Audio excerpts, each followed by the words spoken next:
The Iskander-M has no shortage of admirers. They include the Islamic State and other Islamist entities in Syria, Poland, Turkey, NATO as a whole, and of course the United States. Seemingly, no other Russian weapon system is as likely to steal a headline as soon as it makes an appearance somewhere on the global chessboard. To what does it owe its worldwide fan base? In part, the answer lies in its actual combat abilities. It is a medium-range missile system which uses a combination of maneuvering and therefore difficult to intercept ballistic missiles, capable of carrying a variety of conventional and nuclear warheads.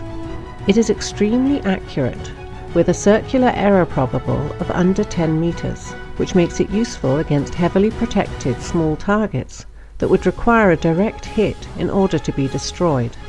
Its officially acknowledged range of 500 kilometers makes it a weapon of far more than tactical importance, as it can destroy sites far behind enemy front lines and hold in check enemy value targets such as key infrastructure, high-level command posts, and logistical nodes.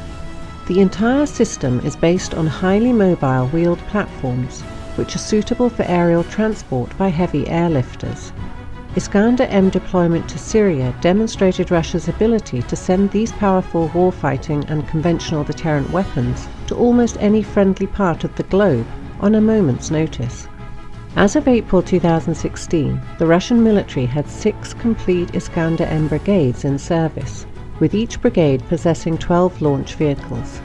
Since each vehicle carries 2 ready-to-launch missiles, with reloads carried by the brigade's resupply vehicles, each brigade is capable of a simultaneous 24-missile volley, which would be sufficient to saturate any tactical anti-ballistic missile system currently in service or development.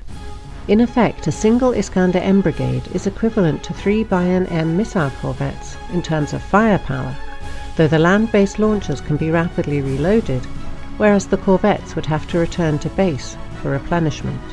The other reason for Iskander-M's popularity is its political dimension. By the late 1980s, the Soviet military was using 2 sub-strategic ballistic missile systems, the 120-kilometer range Tochka and the 450-kilometer range Oka.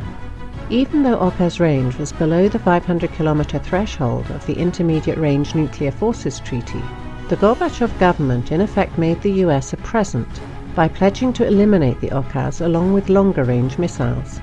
Even though it left the Soviet military without a modern operational range missile system, evidently Gorbachev and others hoped that such weapons would be unnecessary in the era of the New World Order.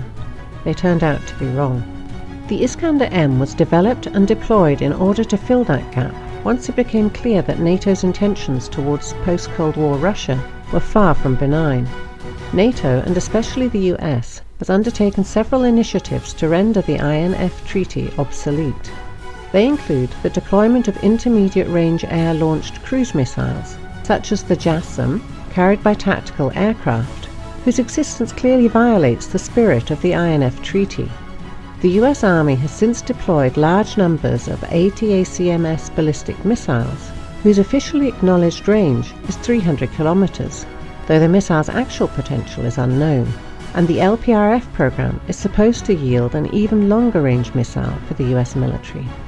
Cruise missile-carrying US naval ships, including the rather well-known USS Donald Cook, regularly approach Russian coasts. But the most direct US violation of the INF Treaty is the placement of land-based anti-ballistic systems in Eastern Europe.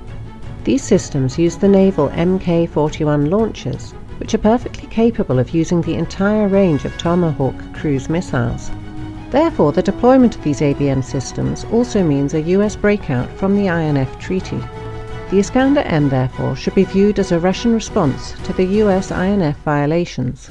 In addition to the 9M723 ballistic missile with a range of 500 kilometers, each launch vehicle can also fire the 9M728 cruise missiles, whose actual capabilities have never been revealed, though the missile has been tested out to at least 200 kilometers.